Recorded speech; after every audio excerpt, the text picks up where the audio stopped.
O assunto agora aqui com a gente é a reforma tributária. O Senado aprovou o principal projeto de regulamentação da reforma tributária que trata do imposto sobre o consumo. O texto volta à Câmara dos Deputados com novas possibilidades de redução dos futuros tributos. Como no caso da conta de água, né, os itens da cesta básica também estão incluídos, e até a erva mate. Quem vai explicar para nós mais detalhes sobre essas possibilidades é o repórter Tássio Cruz. O Senado Federal aprovou nesta quinta o principal projeto que regulamenta a reforma tributária no país. O texto define regras para a cobrança de 3 novos impostos sobre o consumo e reduz a carga tributária de medicamentos e produtos da cesta básica e carnes. Após um período de transição de 5 anos, até 2033, a matéria estabelece a unificação de 5 tributos, com a cobrança sendo dividida em 2 esferas: federal, com a contribuição sobre bens e serviços, o CBS, e estadual e municipal, com o imposto sobre bens e serviços, o IBS. Dentre as principais alterações, a reforma estabelece um imposto adicional para as apostas esportivas. O texto também determina o cashback para famílias de baixa renda em todo o Brasil. Pela legislação, a regulamentação da reforma tributária volta agora para a Câmara Federal, onde deverá ser finalizada. Para a bancada piauiense, o presidente Lula deverá enfrentar dificuldades para votar o texto na Câmara. Eu espero que seja aprovada esta regulamentação, porque essa reforma moderniza o sistema tributário brasileiro, dá mais eficiência na arrecadação, diminui a sonegação e não aumenta a carga tributária. Para os parlamentares, o desafio será tornar o texto mais justo, beneficiando a população mais pobre, sem prejudicar o mercado financeiro. Tem 2 parâmetros que o legislador, os deputados, aí vem esquerda e direita, é sobre como vamos colocar os pobres nessa reforma e como vamos colocar o mercado. Então, eu sou legislador, como todos os outros são, os deputados. A gente quer o Brasil grande. Eu quero um Brasil pujante na sua economia. Mas não podemos esquecer daqueles mais necessitados, que têm dificuldade com o salário mínimo de estar comprando a sua cesta básica. Ter acesso à educação, ter acesso à saúde. Esse é o papel que cada parlamentar deveria e tem que ter.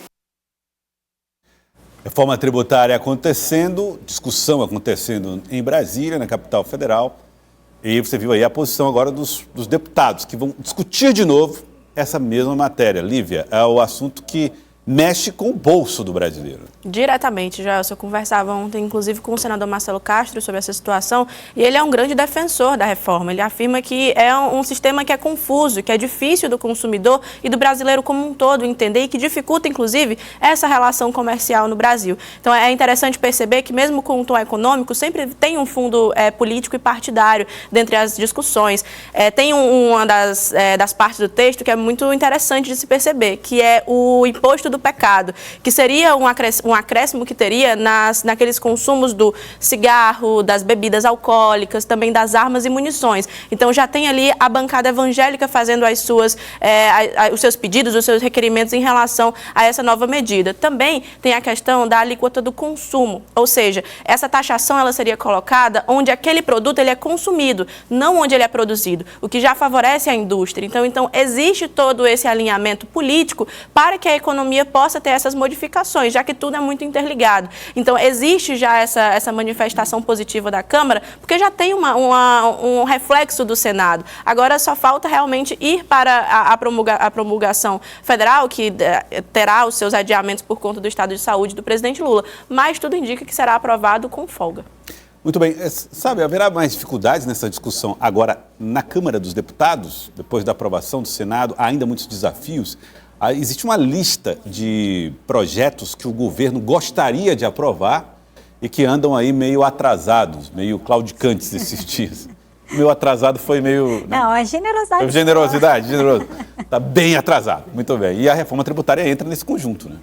Olha, acho que na Câmara a gente não vai ter muito problema não, até porque quando o senador Eduardo Braga, ele liberou o relatório dele, um grupo de trabalho da Câmara já começou a trabalhar em cima do relatório, só que teve mudança entre o relatório e o plenário. Ali explicou muito bem sobre a questão de armas, imposto do pecado também para bebidas açucaradas, uma série de mudanças. A gente viu a movimentação de muitos lobistas, de muitos setores tentando pressionar os senadores ontem para fazer essas mudanças, e muitas mudanças foram feitas. O governo tentou reverter, principalmente sobre a questão das armas, porque aí tem um ponto ideológico, mas não conseguiu, não teve voto suficiente. Então, acho que na Câmara realmente é só referendar, porque é o compromisso do presidente da Câmara e do presidente do Senado de concluir essa votação, porque ano que vem eles deixam, de fato, a presidência, então eles querem colocar na biografia. Eu acho que menos pelo governo Lula e mais pelo Rodrigo Pacheco e Arthur Lira. Agora, bom, o presidente Lula não está acompanhando essa discussão, esse debate, pelo menos não ali mais perto, porque o presidente está nesse processo de recuperação dos procedimentos que sofreu,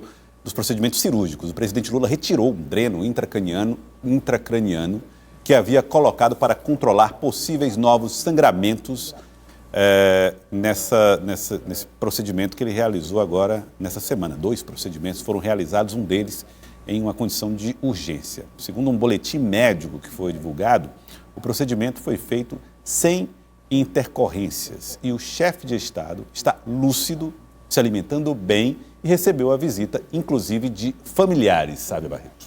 A gente viu, de certa forma, um ruído, uma confusão sobre a comunicação, porque, por um lado, a gente tem o médico Roberto Calil falando, a gente tem o ministro, que é o ministro da Secretaria de Comunicação, Paulo Pimenta, que antes do Lula ser internado, praticamente já estava demitido, iam ter mudanças na comunicação. Então, assim, ele ainda tem força para comandar essa comunicação ou não. E a gente tem, claro, também a preponderância da primeira-dama Janja da Silva nessa área de comunicação. Então, vários ministros estão postando nas redes sociais como está o Lula, que o Lula está bem. São mensagens, às vezes, um pouco conflitantes com a fala do médico Roberto Calil. Então, existe muito ruído. Quando se trata da saúde de um presidente da República, de uma pessoa pública, você tem que ter o máximo de transparência. Talvez colocar ali, Joelson, um porta-voz. Acho que a gente pode lembrar vários episódios de pessoas públicas.